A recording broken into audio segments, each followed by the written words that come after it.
आ रही है जिसको यदि आप लगा लेंगे तो कोरोना का प्रवेश निषेध हो जाएगा।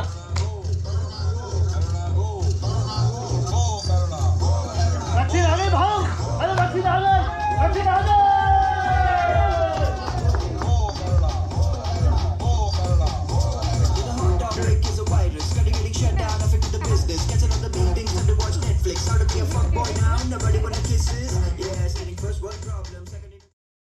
तो हम लोग दूर हो जाते थे, हट जाते थे। कोई किसी घर जाता था तो लोग दरवाजे नहीं खोलते थे। तो वो मतलब वो चीज़ ऐसी थी कि मतलब जो बिल्कुल दिल को मतलब ऐसा लगता था कि अरे यार ये कौन सी दुनिया में आ गए हम लोग और कब इससे बाहर निकलेंगे। हर किसी ने, बहुत से लोगों ने अपने अपने कोई ना कोई ऐसा करीबी खोया है जिसको लगता है कि वो कनेक्ट कर पाएगा और याद करेगा अपने को। और ये जब भी नाटक करेंगे हम तो जाहिर है मेरे भी कुछ ऐसे मेरे बहुत करीबी लोग थे जो इस दुनिया में नहीं रहे। जब भी परफॉर्मेंस करते हैं बना रखे तो ऐसा लगता था वो सारे लोग चल रहे हैं, वो कविताओं में वो सारे लोग नजर आने लगते थे। पता नहीं, बड़ा अजीब सा था। वो दर्द था दादा हमारे साथ, क्योंकि बहुत से लोग हमारे अपने ऐसे चले गए जो जिन्हें नहीं जाना चाहिए था।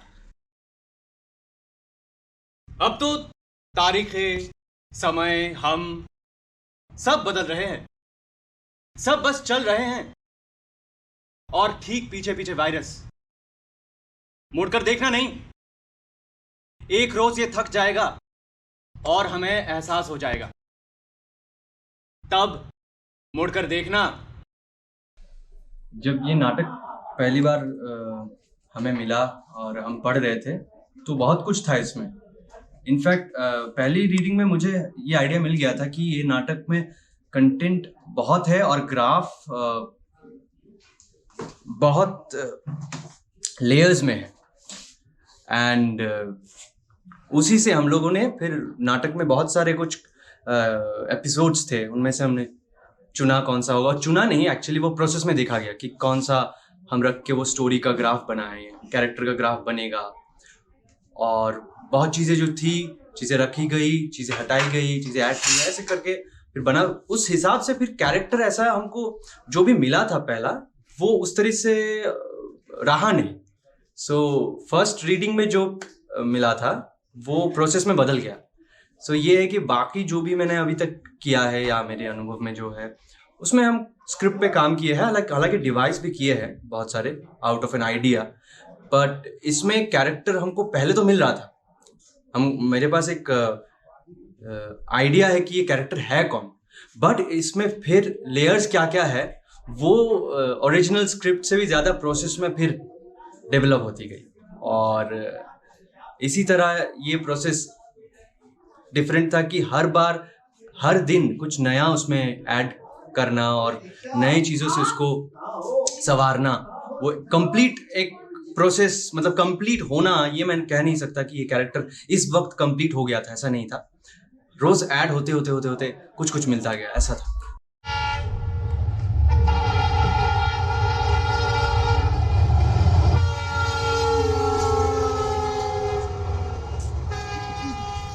ये करबद्ध प्रार्थना उनके लिए है जो जीवन के घमासान में है, कुछ अस्पताल में है, कुछ युद्ध के मैदान में है, कुछ घर से दूर सड़क पर भूखे पेट भूखी जान में है, कुछ पानी से घिरे बहते मकान में है, कुछ सूखे से सूख गए शमशान में है। यह प्रार्थना उनके लिए है जो हाशिए पर पड़े हक के लिए जानिसार हैं, बिना कसूरवार हैं, महीनों सालों से गिरफ्तार हैं, जो सुनवाई और जमानत के हकदार हैं।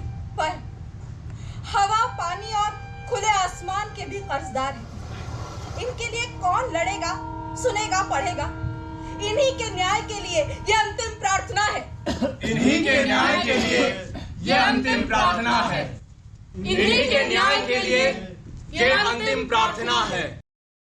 अरे हाँ, चलो ना पहाड़ों पर चलते। अजानो लोग यहाँ अपने घर नहीं पहुँच पा रहे हैं और तुम पहाड़ों की बात कर रहे हो। और वैसे भी पहाड़ों पर मेरा घर तो है। अरे नहीं, मैं शिमला की बात नहीं कर रहा हूँ भाई। तो अरे देखो, पहाड़ों पर चढ़ना मेरे लिए एक विचित्र अनुभव होता है, जैसे कदम दर कदम हम ईश्वर के करीब जा रहे हो। अच्छा, तो ईश्वर को मानते हो तुम? कहने को तो नहीं मानता हूँ। श्वेता और रैना का मैंने कैरेक्टर किया। श्वेता का कैरेक्टर जब मैं डे 1 से पढ़ रही थी तो मुझे बहुत प्लेन लगा। मुझे लगा ये शायद एक काइंड ऑफ मोटिवेशनल लड़की है जो आ रही है और अजानू को बस मोटिवेशन दे के निकल जा रही है। तो मैं बहुत दिन तक ऐसे थॉट प्रोसेस में रही कि नहीं क्या है, सिर्फ मोटिवेशन मोटिवेशन मोटिवेशन मोटिवेशन। पर शायद वही चीज़ काम करती है कि कंटिन्यूस रिपीटेशन में कंटिन्यूसली जब आप करते रहते हो तो एक सडन नई चीज़ एक दिन आ जाती है। कुछ दिन इस प्रोसेस में जाने के बाद मुझे एक दिन रियलाइज़ हुआ कि एक्चुअली ये अजानू की मिरर है काइंड ऑफ, बिकॉज वो लड़की 15 साल पहले मर चुकी है। अजानू के बचपन के मेमोरीज हैं और भी किसी फ्रेंड के बारे में वो नहीं सोचता, वो अपने पेरेंट्स के बारे में इतना नहीं सोचता। उसको सिर्फ और सिर्फ श्वेता ने सपोर्ट किया, सिर्फ और सिर्फ श्वेता हेल्प करने आती है। इसका मतलब कि वो सारी चीज़ें करती हैं जो अजानू को पसंद। आपका ही फितूर कह लीजिए, इमेजिनेशन कह लीजिए, उसका कंफर्ट जोन, आप कुछ भी कह लीजिए। जैसे अजानू का डर से ऐसे अपने हाथों को करना। तो मैंने सोचा श्वेता है 15 साल की लड़की, उसकी कुछ मैं एक्टिविटी ऐसे हाथ में करूं कि लगे कि हाँ ये तो इसी का मिरर है। मुझे हर वक्त ये फील होता था कि अजानू के सबसे क्लोज है, अजानू इसके साथ कंफर्टेबल है और ये अजानू का मिरर है। तो मैंने कुछ उसकी एक्टिविटी अपने आप में पकड़ने की कोशिश की ताकि सामने से ये लगे कि वो बहुत बहुत क्लोज है अजानू के। और सबसे मुश्किल जो चीज़ आती है वो है इंटरनलाइजेशन का प्रोसेस, कि टेक्निकली तो हम बहुत सारी चीज़ें बना लेते हैं पर जब तक हम चीज़ों को इंटरनलाइज नहीं कर पाते हैं, जब तक हम एक्सेप्ट नहीं कर पाते हैं, तब तक सामने देखने वाला हमें एक्सेप्ट नहीं कर पाता है। सबसे ज़्यादा मुझे वक्त लगा इस इंटरनलाइजेशन के प्रोसेस में, उसके एक्सेप्टेंस में। अब वो मुझे बिल्कुल आइडिया नहीं है कि मैं कितना कर पाई हूँ, पर हाँ कोशिश मैंने पूरी की और मुझे लगता है कि आगे आने वाले शो में डे बाई डे वो चीज़ और बैठ जाएगी। अब सब एक बुरे सपने की तरह बीत जाए। नहीं मॉम, नहीं, ये मेरा सच है। मैं इसे इनकार नहीं कर सकता। इनकार करूंगा तो मैं पागल हो जाऊंगा ना। रह रह कर उभर आते हैं चेहरे जो ताजा ताजा डूबे, आधी रात राह चलते पीछा करते हैं। क्लांत हताश सा लुढ़का हुआ मैं निहारता हूं शून्य में, शून्य जो शीशे के उस पार है, शून्य जो गड्ढ सा विस्तार ले लेता है और चेहरे उभर आते हैं। क्षण को लगता ये सब तो मेरे अपने हैं, यहाँ कैसे हैं? कतराता हूं मैं, क्षत विक्षत हो जाता हूँ, चिकोटी काटता हूँ, सिहर जाता हूँ, माथे से बल हटा हटा समझाता हूँ मैं अपने आप को, और चेहरे फिर से दिखाई देते हैं। जो सबसे नजदीक है, पास के शीशे में नाक गड़ा है, वो प्रेम भरा चेहरा, भोला भाला भाव, करीने से कड़े लंबे बाल, जो साथ रहा हो जीवन भर, पहचानता हूं मैं रग रग। वो शायद मनुहार कर रहा है, वो अंदर आना चाहता है पर शीशा जाम है। मैं समझा भी नहीं पाता उसको, आवाज शीशे पार नहीं पहुंच पाती। लड़खड़ाकर वो अंधेरे में कहीं पीछे छूट जाता है। रास्ते में फाइलें बिखरी पड़ी रह जाती है। हाय हाय, मैं कुछ नहीं कर पाया, अलविदा भी नहीं। हमारे दिमाग में हर समय एक चीज़ चलती रहती है कि कोविड के दौरान हम लोगों ने क्या झेला, सारी चीज़ थी, मतलब वो चीज़ उसमें आनी चाहिए कोविड के दौरान। दूसरा, ये जो मेन कैरेक्टर है इसका अजानू बाहू, उसकी अपनी प्रॉब्लम्स थी, वो प्रॉब्लम्स भी उसमें जस्टिफाई होनी चाहिए। तो ये सारी चीज़ें जोड़ करके मेन चीज़ हम लोग का ये इसी पे फोकस था कि कोविड भी आया, कहानी का तथ्य जो है वो भी पूरा बराबर रहे, कैरेक्टर जस्टिफाई हो। धीरे धीरे जो 25 दिन की मेहनत थी ज़्यादा, और 25 दिन अल्टीमेटली इसमें हमें जो सबसे ज़्यादा मदद किया, मुझे लगता है हमें कोविड ने ही मदद किया। कोविड तो खासकर I think everyone knows and everyone has been through it. मैं भी उनमें से एक हूँ। और कोविड का जो पर्सनल एक्सपीरियंसेस है, I have lost my closed ones, मेरे गुरु एंड आल्सो मेरे रिलेटिव्स, वेरी क्लोज रिलेटिव्स।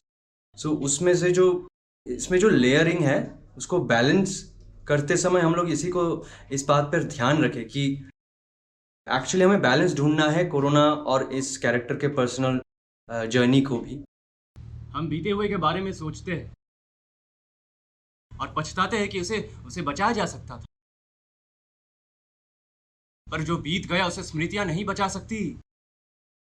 स्मृतियां तो मरे हुए रिश्तों पर उसी तरह रेंगती है जैसे मरे हुए कीड़े पर लिपटी उन्हें खींचती चींटियां। दो चरम बिंदुओं के बीच झूलता आदमी जो सत्य नहीं पीड़ा है। पेंडुलम की तरह झूलता आदमी दो अधूरे सच के बीच अधूरा ही रहता है। और ये हमारे डायरेक्टर साहब हैं, और जो कि इनको सारा क्रेडिट जाता है बनाने का। बहुत अच्छा था, सब कुछ चीनी का ताना बाना बनाया। मजा आ गया। बरेली एकदम यादगार हो गया जीवन के लिए। हमारे लिए प्ले भी यादगार है। ये प्ले यादगार है। ये लेकिन वो यही है, देखो कि डायरेक्टर नोज कि उन्हें एंट्री कब लेनी है। जी हाँ, बिल्कुल सही टाइम पे।